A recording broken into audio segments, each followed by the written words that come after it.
All right. Hey, what's going on, everybody? It's Bill Burr, and it's time for the Thursday afternoon, just before Monday morning podcast, and I'm just checking in on you. I'm just checking in on your week here, and usually, what do I usually do? I usually sit here in my fucking pajamas.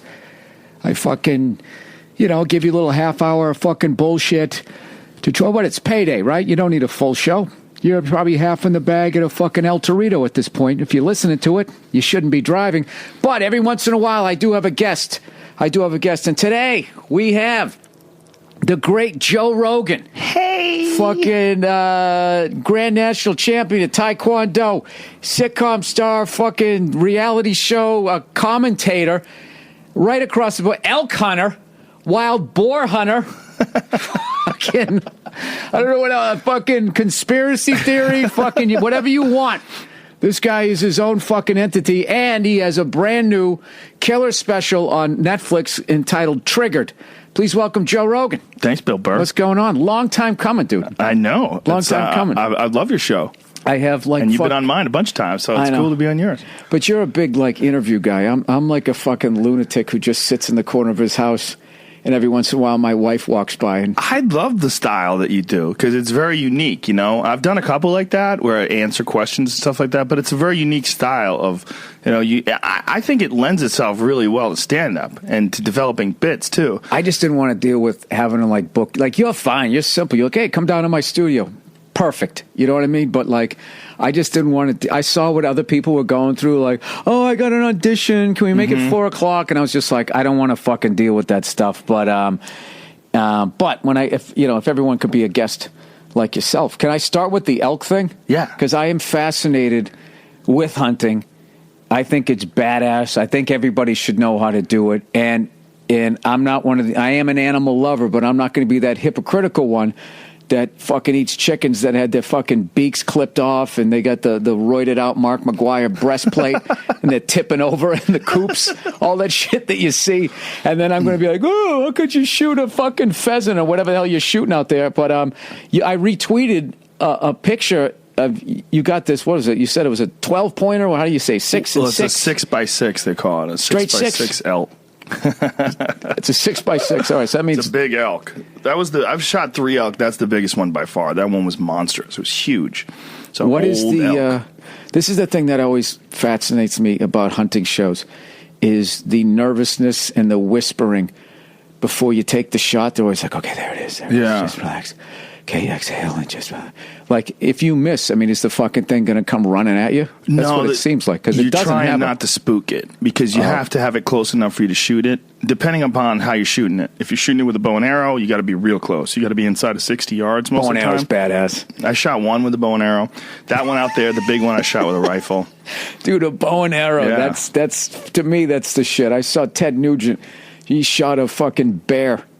Which I could never do. I fucking love bears. There's certain animals, but you know what I mean? Bears are interesting. I've shot bears. You shot a bear? I eat bears. I'll get you some bear sausage. I can't eat a bear. I've shot 3 bears with a bow and arrow. I can't eat a bear. They're good. And dude, if you bet knew you're about delicious. Bears, I bet you're delicious. You're like a fucking sirloin. Well, we look at bears. A filet mignon. You got no fat on you. Tender and juicy. That's what I've always felt that about you, Joe. Thank you. We think of bears, I think, very incorrectly, because what the word anthropomorphization means when you put human characteristics in animals like Yogi Bear and shit like that. Well, you make them ride a bicycle at the circus. We have this idea that bears are these cute things, but where my friend lives in Alberta, where I hunt, they literally have to shoot them because they don't have any predators. So if bears don't have any predators, and they just breed, and they keep breeding, and then they decimate the moose population, the elk population, and they cannibalize each other. That's the thing that most people... So they kind of handle it in-house. Sort of, but they eat babies. That's what they do most of the time. What do you mean eat babies? They eat their own babies. They're kind of sliders. Little black bear sliders. Well, why wouldn't you? Well, it's brutal to see. We've stumbled across paws and stuff from cubs with the male boars. That's what the ones. Let me ask you this: when you just find a baby bear paw in the woods, a part of your soul has to just fucking. It's got to die or cry out. That's something I never want to see. It's very strange. I do have to admit, though, that bear hunting's not... I don't like it as much as hunting other animals. If I had to choose like what animals to hunt. And you can eat bear, by the way, and that's the only things that I hunt is what I eat. Black bear. You can eat grizzly bear, but they don't taste good. And most of the reason for that because grizzly bears mostly eat meat. They eat a few berries. If you can find a grizzly bear that was just eating berries, it would probably taste delicious. They literally taste like what they eat. Like hunters try to go after bears that eat berries, like black bears in particular, in the fall. They'll eat blueberries. They call them blueberry bears because like as you're opening them up, their fat is like a purple color. And it tastes like blueberries. And apparently it's the most delicious meat in the world. So without them realizing they're already marinating themselves. Exactly. For you guys they're that are going to show themselves. up. Wow. They're seasoning themselves. But my all-time favorite animals are elk. That's the best. They taste the best for you. And you gave me that elk meat, whatever the last time I was on here, and I made a chili out of it, and then the fucking elk burgers, it's a little dry. Somebody gave me a hint to put a little bit of butter in there to kind of, make it, you needed something like an egg or something to make it stick together a little bit. Yeah, well, you don't want to cook it too much because it's super lean. There's no fat in it. No, I put a piece of Swiss cheese and some prosciutto on top. Nice. It's fucking insane. And you feel good when you eat it, too. It's a powerful food. There's a lot of energy in those. There's so much nutrients in elk. It's like way more protein dense, way more nutrient dense. Plus, they're kind of like because they're wild. I know, like the human footprint, as they said, acid rain and all the fucking horse shit we do. But at least it's. I would like to think it's kind of away from the GMOs and all that. It's a type way of stuff. as you can get. So, and who knows what GMOs do to you? But the fresh shit tastes better, though. It does taste better. It does taste better. I mean, GMOs, everything's that's a weird word. Like if you talk to real scientists about GMOs, most of the time when you talk about GMOs, you're talking to hippies. And yeah, man, you got to stay away from GMOs. Genetically modified. It's giving us cancer. It's terrible for the water. But real GMOs is almost everything we eat. Every tomato you eat is genetically modified. Right. They've all been altered. Corn, we're kind of like guinea pigs to see what's going to happen. Sort of, but most of it is just splicing. Like I just found this out recently. When you buy pistachios, there's a place up in Northern California where they grow pistachios or stachios. Either way, pistachios. Depending on who you're talking to. You sounded very regal when you did that. Thank you. Pistachios. When Joe Rogan eats a pistachio, I like it with tea. Shelled, of course. I don't shell them myself. I buy shelled pistachios, and I feel like I'm cheating because I just take big handfuls of them and shove them in my fat face. No, you can't do that. Yeah, there's a reason why there's a shell on them, because if you don't, you can eat 1,000 of them. Yeah, I buy them in these big, 2-pound boxes, and I just pour them in my hands, and I eat them. They're good. Good for you, too. It's kind of guilt-free, but you feel like you're cheating. Like you don't have to crack them. I know. I steered you off course there. You were so what they were doing tomatoes. When they grow these pistachios, the pistachio trees, the pistachio bushes are not a big, strong tree. So they graft the limbs of the pistachio tree onto like an avocado tree, a thicker, stronger tree. And they grow pistachios on an avocado tree. Like, what the fuck? But, Joe, aren't we playing God at that point? We are. Well, we're playing God by driving cars, too. We're playing God by flying planes. That shit is, first of all, I thought pistachios came from the ground. I thought peanuts were in the ground. Peanuts. I think peanuts are in the ground. Is a pistachio not a nut? No. Jimmy Carter was a peanut farmer. How did he do it? Should ask him. I think it was in the ground. I don't know. I don't fucking know. That's why I want to hunt. Carrots are in the ground. Yes, they are. Worms are in the ground. Do you grow any vegetables? This is us trying to recover that we don't know any shit. Worms are in the ground. Birds are in the sky. Dirt. Yeah. Do I know? I mean, the guy who cuts the grass fucking put him on. So I got tomatoes, I got lemons and limes. But all that did was just make me fucking booze more. Because I totally got into tequila. It's like there's only so much guacamole you can eat. You're just like, what the fuck else can I do with this shit? So I kind of got into tequila. It's less of a hangover. And dude, I'm telling you, get one of those big square ice cubes.